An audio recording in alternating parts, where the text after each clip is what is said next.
Hi, I'm Gareth Tancred, Chief Executive at the Pensions Management Institute. We are the professional body for those working in the pensions and retirement savings sector, from trustees through to administrators, from those working in governance, all the way through to investment specialists.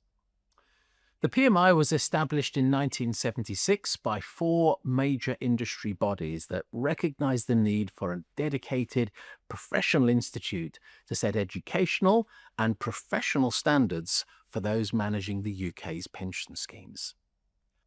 We're proud to represent a diverse, expert community, passionate about delivering better outcomes for savers.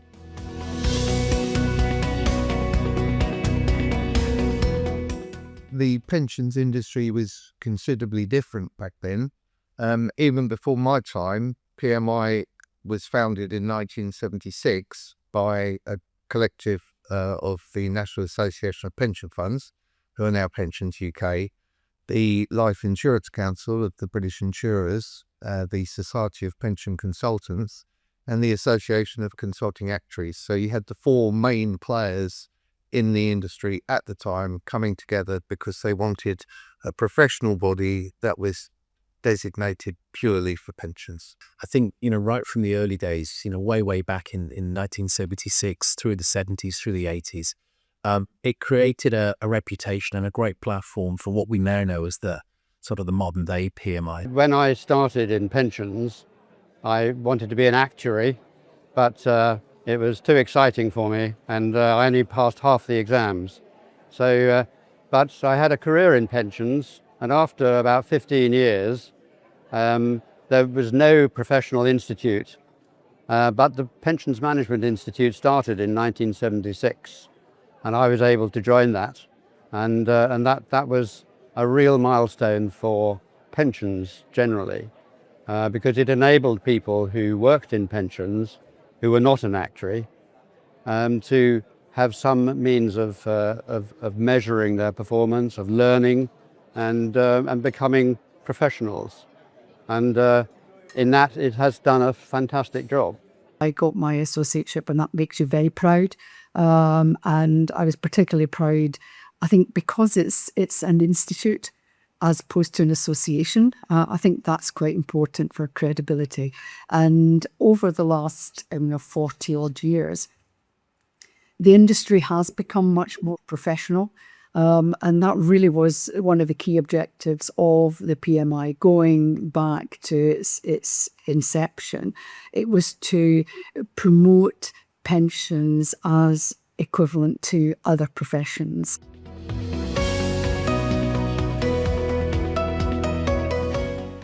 I started work there in 1984. We had only just moved to the first PMI house up in London in Middlesex Street, which was quite an entertaining building because just down the road from it, there was an old Salvation Army hostel where they'd kick them out in the morning, and if they had a drink and they were coming back while we were having a council meeting, the language tended to be quite fruity coming out from the street, even worse than the council. And so it was an interesting time. Clearly, you're going back to a time when final salaries, defined benefits, pensions were very much the rule.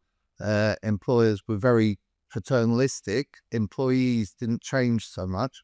And that really changed a lot after I joined. We inherited, or we had an examination system that was run in conjunction with the Chartered Insurance Institute, and we wanted to set up our own structure. Our first milestone, if you like, was actually setting up our own and running our own examination systems, so that we came up with a syllabus of 9 subjects and was generally taking 3 to 5 years for people to pass. So it was along the lines, and it certainly had the feel of something that had an equal weight to a degree course. Well, I've been involved with the PMI almost since the beginning. Not quite. I think I started studying for the associateship in 1980-81. So that makes it 46 years. So not quite 50, but quite a long time. So the start of my career was probably in the early 90s. And interestingly, back in the day then, we were seeing DB surpluses, and there was some activity trying to get surpluses out of pension funds. Most people joining the industry were encouraged, strongly encouraged, to do professional qualifications. You either did CII or you did PMI. And my route was PMI, so I did the associate exams. Back then, there were 8 of them. So I rather successfully navigated the first 7 in a couple of years. So I was a bit ambitious then. I did 7 in a couple of years, but I stumbled over the general paper, what was called then, which was just a paper that went, here's a subject, tell us what you know.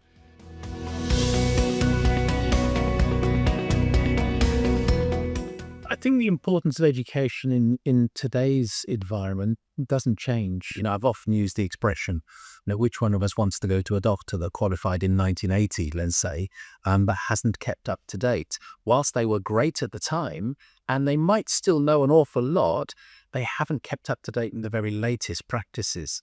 So we may not feel as confident as if we were going to a doctor that had qualified in 1980, but then kept up to date. So education is not something that just happens in your, let's say, 20s, but it happens throughout your entire career. And that's where professional bodies like the PMI are so important. What am I most proud of? I think it's the qualifications, because I think an organisation can run seminars, webinars, all things like that are very good. But you need evidence that people are professional. And that's one thing that the Institute has done, as well as fly the flag and, talk about big issues. Lots of organisations try to emulate, but PMI has the advantage that it has registered qualifications that people can take that are NVQ type level qualifications, academic qualifications, practical qualifications, and I think that's absolutely essential. Even into the 90s, we were producing tuition materials and examining in the way that it was done in the 1970s when the Institute was created. Your tuition manual was a very text-heavy book, and you were examined by sitting in an examination room for 3 hours. And it simply wasn't very accessible to people coming out of college in the mid to late 90s. And it was a then student that said to me, we've had to learn a new way of learning to study for the PMI exams that made me sort of take a step back and go, whoa, this is an unnecessary barrier. We didn't fundamentally change. We're still an institute that examines, that tutors, but the way in which we did that made it a much more attractive proposition both to students and to the employers. And what that did was also improve the Institute's finances and put us on a much more stable footing. I don't think you can be a success in the pensions environment, be that defined benefit, be that defined contribution, be that hybrid. I don't think you can be a success if you don't have a good grounding in the knowledge of how we got to where we are. Within the legislation and the regulations and the way pension funds operate, so much is grandfathered. We still need the knowledge and we'll need it for a long time to come. My main focus from day one of the presidency was looking at how we can develop the education. And I really wanted to raise the profile of that, getting more young people involved with the PMI.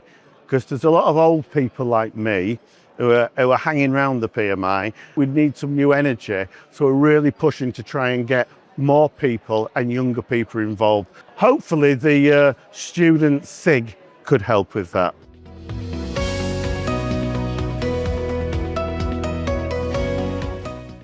Late in the 90s, when final salary schemes were beginning to look as though they might phase out, and they started looking at ways of getting people to understand DC schemes.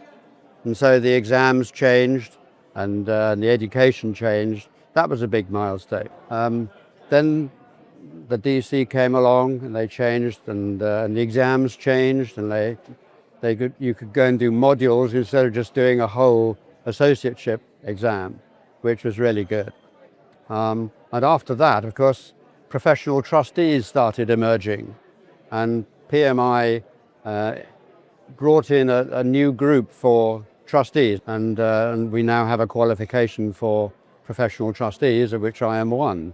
I think the first real crisis that I can remember was obviously the Maxwell scandal in 91. Our response then primarily focused on how we can support trustees. We introduced in 1993 a trusteeship qualification, which was almost the benchmark for what trustees should be doing in advance of the regulators and the trustee toolkit and so on. And we set up in the wake of the introduction of auto-enrolment, which came along with the Turner Commission, the certificate in pensions automatic enrolment, which we set up very quickly. They were able to develop within an 8-month period an examination structure from start to finish, multiple choice, which had somewhere in the region of 1,500 people take it and pass it in the first year.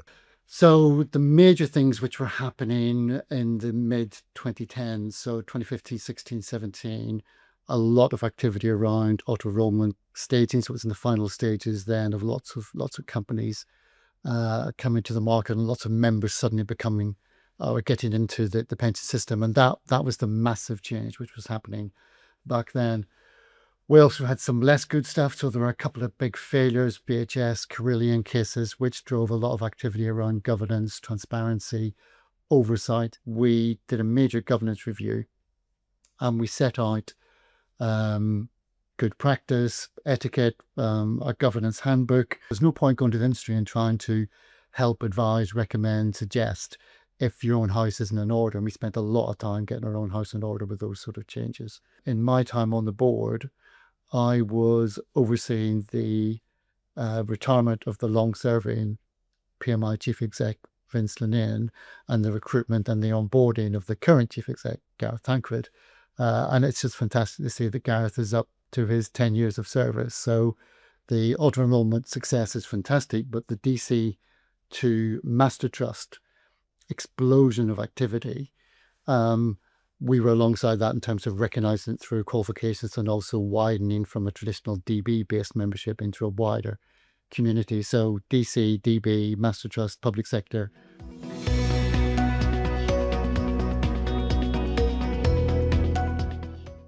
They developed a special qualification for administrators, QPA. Administration needs to be a key part of the work that the PMI do. I think it's been underinvested in as a part of our industry forever. And it's, we've got to remember pension schemes are about its members. We can do whatever we like round it, spend whatever money we like round pension schemes, but they are there for its members. And the people who deal with its members are administrators. And those people are being asked to make decisions on very complicated things and understand that. So we have to have a high quality administration in our industry, and the PMI is crucial part of that. Particularly post-COVID, where most members' initial and sometimes only point of contact with the pension system is via an administrator when they ring in for some life event, or unfortunately a bereavement, or more happily if they want to retire and take a loan. That member doesn't want to know you just know transfers, or you just know DC, or you just know this, or you just know that. They want to speak to a human being who will give them some empathy, some support, and take them through what happens or how they get their benefit at that time. And I think the Institute's role in empowering, educating, and improving the knowledge and expertise of, say, the administration community has been fundamental in that engagement.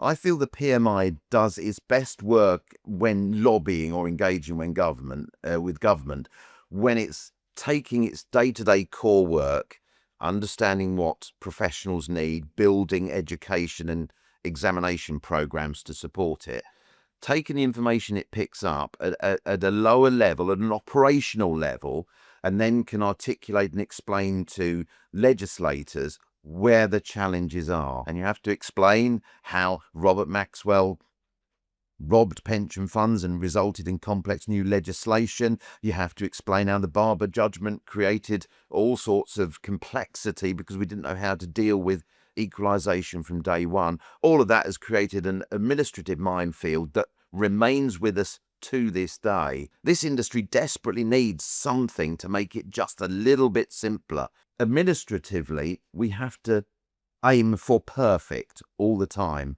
I don't think there are many industries out there where perfection is always required, but the pensions industry certainly is the case. A man called Paul Miners, who changed the investment world with some new ideas which were not very good for small schemes.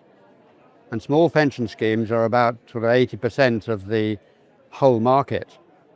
I challenged him at the conference and eventually he agreed that a two-tier system would be good. So I take some pleasure out of having done that. For 2 years in 2001, which is nearly 25 years ago, I became president for 2 years of the Institute.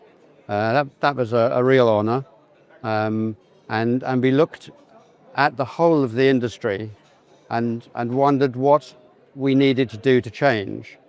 And one of the things that we did was to bring in a new style of membership for people who weren't necessarily working in pensions, weren't qualified, but it gave them access to the Institute and its conferences, etc., training, and to make sure that it was ready for the next 25 years, which is now finished. People don't really trust things they don't understand.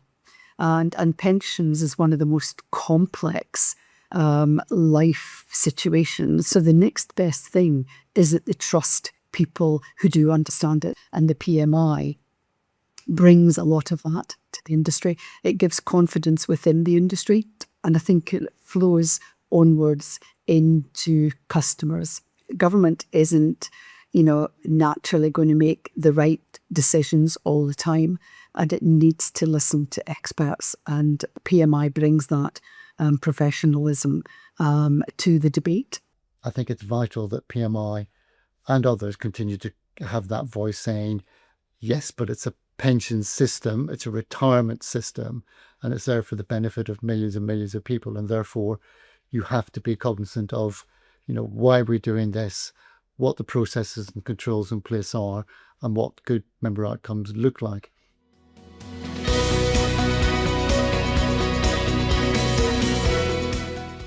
When I was PMI President, that was at the time of the financial crisis. So we saw interest rates fall significantly. We saw schemes finding themselves significantly underfunded. So some of the things that then dominated the pensions world for the next phase of the industry came in then. Liability-driven investing, buy-ins and insurance exercises.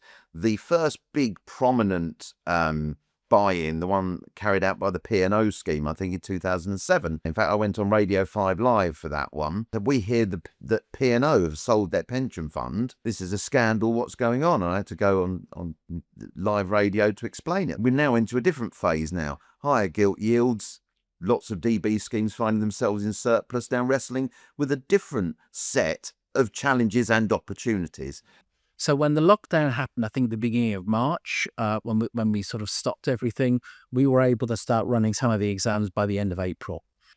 I think one of the hidden benefits was that once we'd started to do them online, we realized that, hang on, we can run these more frequently. I think from April, when we did our first one through to December, we did something like 120 webinars just in that 8 or 9 month period. So phenomenal. Well, I was impressed from what I was seeing as to how Gareth and his team were dealing with it. So I think, the fact that we managed to get through Brexit and we got through, the COVID and lockdown, we lost a whole season of events and we lost a lot of qualifications income, I think is testament to the team. And then the following year, we did really, really well because of the things that we had built to cope with COVID and the lockdown, were then really successful in the year afterwards. So we had a really bad year in COVID, but then the following year was really successful. I'm quite encouraged that PMI would like to work alongside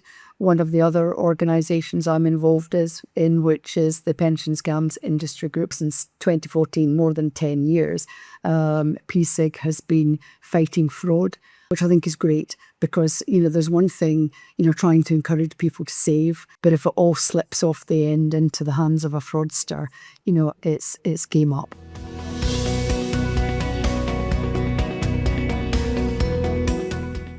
Certainly for the next few years, we'll see a growing emphasis around professional standards on trusteeship and also admin as well. We're all used to AI, and whether we're using it to, help us write emails or letters or draw pictures of a cat or whatever it might be, there is no doubt that an industry like ours is the prime for an AI. But we need to be really careful that we don't fall into the trap that some industries have fallen into, where you need genuine assistance, that you end up being answered by some chatbot or something that just takes you round in circles. As I said before, particularly the admin side of the industry needs to deal with people empathetically at key points, in their life, whilst things are changing, whether it's in the pensions world directly or whether it's in society that then affects pension savers.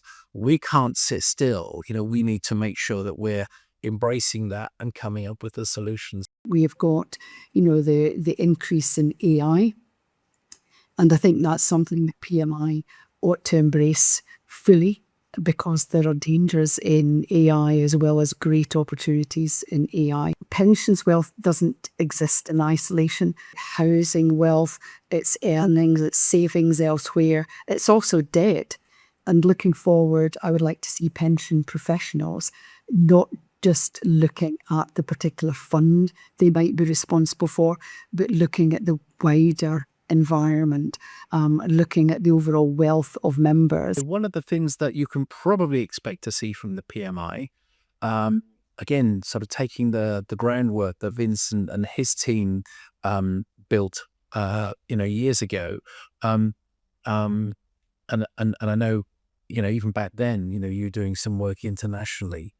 Yeah, we kind of built on that now, and we've got thousands of learners overseas, thousands of members. So I would expect to see PMI being the sort of the engine, the hub for education of choice in many other countries as well. and I think also people underestimate the shelf life of pensions. Defined benefit schemes, apart from in the public sector, obviously, are on the way out. Managing that closure is still an ongoing issue.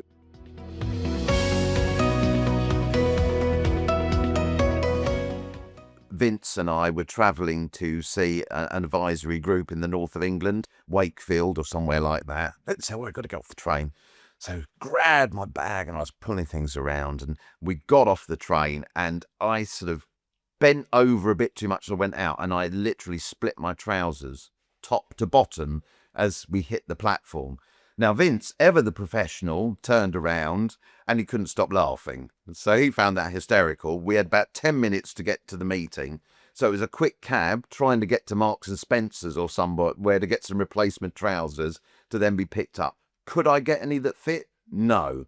So I then had to sit in this meeting holding everything together and trying to be serious and trying to put the PMI message across. Couldn't only happen to me. So my surname is Linnane, and I get quite a lot of derivations on that. And a guy got through to me and was calling me Mr. Lane. Mr. Lane. And he said, after a while, I let it go. He said, you've got a very unusual first name. And I said, oh, Vince. And there was a silence from him. He says, I'm very sorry. He said, I thought you were called Finchley Lane. I remember coming for interview, knocking on the door and being greeted by Fran, who's still with us, and who's our longest serving employee now. And she led me in and sort of took me down to a very, very small room in the basement. Do you remember that? Yes. The little room where people used to go for their lunch. Luxury. Yeah, and I felt, it kind of felt like I was in the sort of the bowels of this building. And I heard all these stories later about this is where the You were down in the bowels of PMI. some of the like pensions acts were dreamed up. You've got to remember the one thing I wanted to happen, presidency. I wanted us to become a bit like China, where the president became president for life. That's what I wanted.